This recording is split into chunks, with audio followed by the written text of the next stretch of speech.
আসসালামু আলাইকুম সুপ্রিয় দর্শক, পল্লী বার্তা চ্যানেলের পক্ষ থেকে আপনাদেরকে স্বাগতম। ইরান ইসরায়েল পাল্টাপাল্টি হামলা।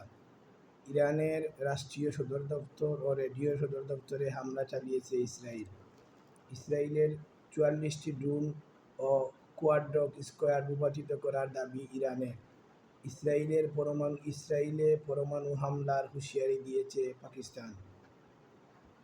হুশি জিন ওয়েইবার ভাষ্যকার বলেন, ইরান এখন জাজরা মতো ছিদ্রযুক্ত, কারণ মুসাদ খুব সহজে ইরানের শীর্ষ সামরিক ও পারমাণবিক বিজ্ঞানীদের খুঁজে বের করে হত্যা করছে।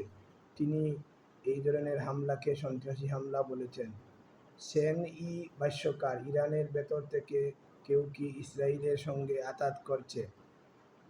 লি শাওশিয়ান নামের এক বিশ্লেষক, তিনি মনে করেন, ট্রাম্প ও নেতানিয়াহুর ফোনালাপে এমন বার্তা এসেছে যা ইরানে হামলার জন্য ইসরায়েলকে সবুজ সংকেত দেওয়া হয়েছে। ইসরায়েলের সবচেয়ে বড় তেল শোধনাগার ক্ষতিগ্রস্ত হয়েছে ইরানের ক্ষেপণাস্ত্র হামলায় এবং গ্যাস পাইপলাইন ক্ষতিগ্রস্ত হয়েছে। যুক্তরাষ্ট্রের আকাশ প্রতিরক্ষা ও নৌবাহিনী ইসরায়েলের হয়ে ইরানের হামলা ঠেকাচ্ছে, অর্থাৎ যুক্তরাষ্ট্র প্রকাশ্যে ইসরায়েলের হয়ে ইরানের হামলাকে প্রতিহত করছে এবং ইসরায়েলকে সহযোগিতা করছে।